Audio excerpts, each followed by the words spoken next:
Break के बाद आप सभी का स्वागत है। आपके साथ मैं अभिषेक पांडे। बुलेटिन की शुरुआत बड़ी खबर से करेंगे, जहां पूर्व सीएम शिबू सोरेन के निधन पर राजकीय शोक घोषित किया गया है। झारखंड में 3 दिन का राजकीय शोक घोषित किया गया। झारखंड विधानसभा भी अनिश्चित काल के लिए स्थगित कर दी गई है। ये बड़ी खबर एक निकलकर सामने आई है, जहां झारखंड में 3 दिन का राजकीय शोक घोषित किया गया है और झारखंड विधानसभा को भी अनिश्चित काल के लिए स्थगित कर दिया गया है। शिबू सोरेन का निधन आज दिल्ली के गंगाराम अस्पताल में हुआ। 81 साल की उम्र में उन्होंने अंतिम सांस ली और शिबू सोरेन को झारखंड का जनक भी कहा जाता है, क्योंकि झारखंड जब बिहार का हिस्सा था तो झारखंड को अलग राज्य करने की मांग शिबू सोरेन ने की। उसको लेकर उन्होंने आंदोलन किया और इसके बाद उन्हें एक बड़ी जीत भी कह सकते हैं मिली और झारखंड फिर एक अलग राज्य बना, झारखंड अस्तित्व में आया और इसलिए उन्हें झारखंड का जनक भी कहा जाता है। ये बड़ी खबर है जो इस बीच निकलकर सामने आ रही है और इस बीच जो है 3 दिन का राजकीय शोक घोषित किया गया है झारखंड में। ये बड़ी खबर निकलकर सामने आ रही है और झारखंड की विधानसभा भी अनिश्चित काल के लिए स्थगित कर दी गई है। और शिबू सोरेन का निधन जिस तरीके से हुआ और मौजूदा मुख्यमंत्री झारखंड के हेमंत सोरेन जो है, हेमंत सोरेन के पिता थे शिबू सोरेन। तो दूसरी ओर देश के तमाम बड़े नेताओं ने भी ट्वीट करके दुख व्यक्त किया। प्रधानमंत्री नरेंद्र मोदी ने भी दुख व्यक्त किया और नेता प्रतिपक्ष राहुल गांधी जो है वो दुख व्यक्त करते नजर आए। गृह मंत्री अमित शाह, रक्षा मंत्री राजनाथ सिंह, कांग्रेस अध्यक्ष मल्लिकार्जुन खड़गे जैसे समेत तमाम बड़े नेताओं ने दुख व्यक्त किया है। दूसरी ओर झारखंड में राजकीय शोक घोषित किया गया। 3 दिन का राजकीय शोक घोषित किया गया है पूर्व सीएम शिबू सोरेन के निधन पर। ये बड़ी खबर है जो इस बीच निकलकर सामने आ रही है। शिबू सोरेन के निधन पर 3 दिन का राजकीय शोक घोषित किया गया है। ये बड़ी खबर है जो इस बीच निकलकर सामने आ रही है। शिबू सोरेन के निधन पर जो है 3 दिन का राजकीय शोक घोषित किया गया। तो झारखंड में 3 दिन का राजकीय शोक घोषित किया गया है। जिस तरीके से शिबू सोरेन का निधन हुआ है, शिबू सोरेन के निधन पर तमाम राजनीतिक गलियारों में जो रिएक्शंस हैं वो निकलकर सामने आ रहे हैं और इसी विषय पर बातचीत करने के लिए हमारे साथ रविंद्रनाथ महतो, अध्यक्ष झारखंड विधानसभा के, जुड़े हैं। साथ ही साथ मनीष मेहता हमारे सहयोगी जुड़े हैं। मनीष, रविंद्र जी बहुत स्वागत है आपका। रविंद्र जी, सबसे पहले तो मैं आपका पहला रिएक्शन चाहूँगा। जिस तरीके से एक दुखद खबर ये निकलकर सामने आई राजनीतिक गलियारों के लिए आज, जहाँ शिबू सोरेन का 81 साल की उम्र में निधन हुआ। देखिए, आज झारखंड के लिए बहुत ही दुखद दिन के रूप में है जी। झारखंड के निर्माता, झारखंड के प्रणेता आज हमारे बीच नहीं रहे और मैं समझता हूं कि पूरे झारखंड के 3.5 करोड़ जनता और देश के अन्यत्र जो लोग हमारे आदरणीय दिसम गुरु वीर शिबू सोरेन के नेतृत्व को स्वीकार करके जी चलते हैं, सारे लोग दुखित है और इसलिए विधानसभा भी अनिश्चित काल के लिए स्थगित किया गया और राज्य में भी 3 दिन का राजकीय शोक के हिसाब से घोषित कर दिया गया।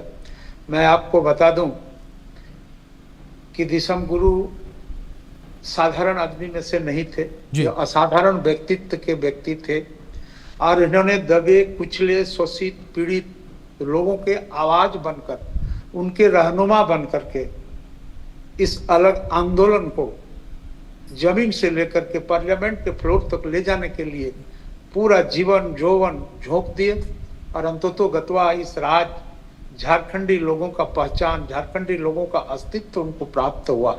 इसलिए झारखंड में आदरणीय शिबू सोरेन जी को दिसम गुरु के रूप में मानते हैं, गुरु जी के रूप में मानते हैं जी। और मैं समझता हूं कि झारखंड में हर घर में आज शोक की लहर है।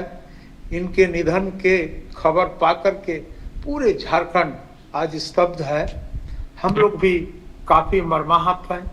वही हम लोगों के बीच में एक अभिभावक, एक गार्जियन, एक सच्चे मार्गदर्शक के रूप में थे। आज हम लोगों के माथे से उनका साया हट गया, इसमें हम लोग भी काफी दुखी हैं और ईश्वर से प्रार्थना करते हैं जैसे उनके आत्मा को चिर शांति दे और उनके जितने अनुयायी हैं, परिवार के जितने सारे लोग हैं, जो लोग इस समय दुख के सागर में डूबे हुए हैं, उनको भी इस चीज को सहन करने की ईश्वर उन्हें क्षमता दें। धन्यवाद। बिल्कुल बिल्कुल बिल्कुल रविंद्र नाथ जी, रविंद्र जी मैं आपसे रिक्वेस्ट करूँ आप बने रहे हमारे साथ। कुछ अपडेट्स अपने सहयोगी मनीष से भी ले लेते हैं हम। मनीष, मैं आपका रुख करूंगा। जिस तरीके से शिबू सोरेन का निधन हुआ, एक दुखद खबर निकलकर सामने आई है। जो भी उनके समर्थक हैं, जो भी उनके चाहने वाले हैं, और जिस तरीके से उन्हें झारखंड का जनक भी कहा जाता है, ऐसे में झारखंड की राजनीति में किस तरह का एक वैक्यूम जो है क्रिएट हुआ है शिबू सोरेन के निधन से? बिल्कुल अभिषेक, आपने बिल्कुल वाजिब सवाल किया है। और देखिए कि हर चाहे पक्ष के नेता हो या झारखंड में जो सत्ता में तमाम जो नेता है, चाहे झारखंड मुक्ति मोर्चा हो, कांग्रेस हो, आरजेडी हो, इन नेताओं की, इन पार्टी के नेताओं से आप बात करें या फिर विपक्ष के नेताओं से आप बात करें, भारतीय जनता पार्टी, जेएसयू या किसी और भी पार्टी के बड़े नेताओं से, चाहे वो प्रदेश के हो या फिर देश के दूसरे हिस्सों के, वो एक ही बात कह रहे हैं। शिबू सोरेन का जाना सिर्फ झारखंड की राजनीति के लिए एक शून्यता नहीं क्रिएट कर रहा है, बल्कि देश की राजनीति में एक वट वृक्ष का गिर जाना जैसा है, और इसकी भरपाई नहीं की जा सकती है। क्योंकि शिबू सोरेन सिर्फ झारखंड के जनक नहीं माने जाते हैं, बल्कि उन्होंने बहुत सारे सामाजिक बदलाव के लिए आंदोलन किए, और इसके लिए उन्हें जाना जाता है। और गौर करने वाली बात यह है कि अगर आप देखें शिबू सोरेन की शख्सियत कैसी है, तो आप संथाल परगना के गांवों में जाएं अभिषेक, वहां पर आप देखेंगे कि घरों में लोगों के शिबू सोरेन की जो तस्वीर है वो आपको वहां पर नजर आएगी, और लोग उन्हें बाकायदा एक तरह से पूछते हैं।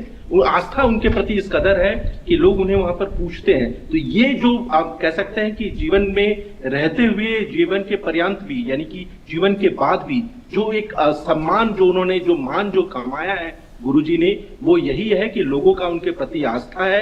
और ये एक बड़ी वजह है कि झारखंड में लोग उन्हें दिशोम गुरु या फिर गुरुजी कह के बुलाते थे। और सबसे गौर करने वाली बात यह है अभिषेक, जो हमने देखा वो कि 2014 के चुनाव परिणाम के बाद बीजेपी सत्ता में आई, और बतौर मुख्यमंत्री रघुवर दास जी जब मुख्यमंत्री की शपथ लेते हैं, और उसके बाद वो आशीर्वाद लेने दिशुम गुरु यानी कि गुरुजी के घर चले जाते हैं। तो ये आप समझ लीजिए कि इस गुरुजी की शख्सियत का लेवल क्या था, कि विपक्ष के नेता भी अगर सत्ता में आते थे तो उनके आशीर्वाद लेने उनके घर जाते थे। और ये एक बड़ी वजह है कि आप देखिए कि जैसे ही वो बीमार पड़े, दिल्ली शिफ्ट हुए सर गंगाराम में, तो चाहे राष्ट्रपति द्रौपदी मुर्मू हो, विपक्ष के नेता हो, या फिर भारत सरकार के बड़े केंद्रीय मंत्रियों की बात करें, तमाम लोग आपको अस्पताल में जाते हुए नजर आए, चाहे नितिन गडकरी हो या फिर राष्ट्रपति द्रौपदी मुर्मू हो, राहुल गांधी, इस तरह के तमाम नेता लगातार वहां पे जा रहे थे और उनका हालचाल जान रहे थे। तो हम कह सकते हैं कि गुरुजी का जाना झारखंड की राजनीति के साथ साथ देश की राजनीति के लिए भी एक बहुत बड़ी क्षति है। इसकी भरपाई नहीं की जा सकती है, लेकिन इतना जरूर है कि गुरुजी ने अपने जीवन काल में झारखंड मुक्ति मोर्चा को एक मुकाम दिया बतौर पार्टी अध्यक्ष। आज देखिए कि झारखंड मुक्ति मोर्चा अपने दम पर अगर कहा जाए तो सरकार में, सत्ता में, आसन में है, और निश्चित रूप से उनके जाने के बाद अब ये पूरी जिम्मेदारी। बिल्कुल मनीष, बिल्कुल ठीक कहा आपने कि एक बड़ी क्षति है ये, और इस क्षति को कोई भी भर नहीं सकता, क्योंकि अपने पीछे एक बड़ी राजनीतिक विरासत जो है वो गुरुजी छोड़ कर गए हैं। फिलहाल बहुत शुक्रिया आप दोनों का जुड़ने के लिए। इस बीच बड़ी खबर निकलकर सामने आ रही, राहुल गांधी पर सुप्रीम कोर्ट ने सख्त टिप्पणी